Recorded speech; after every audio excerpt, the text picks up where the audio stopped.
président le fait, le ministre de la Santé le fait, tout le monde l'étale. Oui, M2. C'est pas ce qu'il fallait faire au départ. Hein. Salut Sofiane. On fait pas ce qu'on veut puisqu'il est obligatoire. Allez voir ce que fait le président, il tousse dedans, ou le ministre de la Santé, comment il le manipule, comment il se touche le nez. Il prévoit 5 coups à l'avance. Made in Pakistan. Vous avez vu la vidéo de la création des masques au Pakistan ou ailleurs? Comment ils sont créés? Une vidéo où on voit des masques qui tombent par terre. Les masques, il y en a beaucoup trop sur la table, ça tombe par terre. Et pour ceux qui l'ont vu, vous savez, j'ai un décalage avec le chat. Attends, je vais voir. Les saluts, point contre point. Hey Gosmogo. Attends, je vais voir si j'ai un décalage.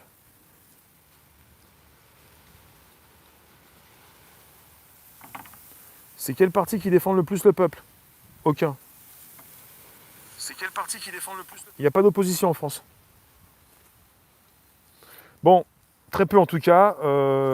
Très peu. Le PCF, je sais pas.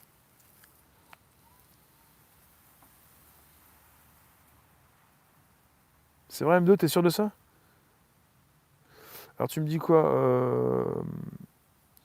Toutes ces discussions, à part nulle part, mènent-elles? Non mais Laurent, j'ai déjà dit ça. Tu me dis, parce que la cause des Français sont des moutons. J'ai même dit que les Français étaient des lâches. Mais c'est trop vite dit. C'est trop facile de dire ça. C'est trop facile de dire que les Français sont des moutons. En fait, on est tombé dans un piège. Merci Myriam. C'est un piège. Les communistes et l'extrême gauche, c'est les meilleurs? Non, j'ai pas l'impression. La grande majorité des politiques ne sont pas dans l'opposition. Ils sont partis sur l'opposition pour ou contre le masque. Si vous parlez des masques, vous n'êtes pas dans l'opposition. Il n'y a pas d'opposition en France. Il n'y en a pas. Parce que s'il y avait une véritable opposition, on pourrait préciser que les masques ne servent à rien. Mais ils ne le disent pas. Ils ne peuvent pas le dire. Ils ne sont pas dans l'opposition. L'opposition, c'est d'expliquer, comme des spécialistes de santé le disent, les masques ne servent à rien, surtout à l'extérieur. Donc, il ne s'agit pas de dire que les Français sont des moutons. C'est un piège dans lequel nous sommes presque tous tombés. Nous sommes tombés dans un piège. Les Français ont des crédits, les Français ont des familles, une famille à nourrir, un travail à garder. Et tu ne peux pas, comme ça, tout laisser tomber. Parce que si jamais tu as des enfants à l'école, surtout que tes enfants sont souvent à l'école, tu fais comment? Tu les retires de l'école? Tu peux quitter ton travail pour t'occuper de tes gamins? Tu es quand même bien bloqué, quoi. Après, je dis qu'il y a des lâches, mais après, courageux, c'est pas forcément tout lâcher, tout laisser tomber. C'est vite dit, lâche. Tout courageux, c'est pas. Après, dans les écoles, il y a peut-être des gamins qui commencent un petit peu à ruser, à mettre le masque en dessous le nez, à avoir une petite bouteille d'eau, à manger des gâteaux, je sais pas. Ça me fait penser au type qui a voyagé en avion pendant plusieurs heures, 4 heures en avion. Il a mangé des petits gâteaux. Il n'a pas arrêté de manger des petits gâteaux du début à la fin du vol. Il n'a pas mis de masque, quoi.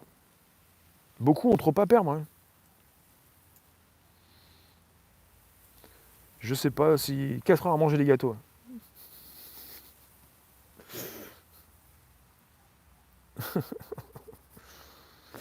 Ah mais c'est une sorte de piège, c'est comme les caméras de surveillance, c'est comme Internet. Salut Keltoum.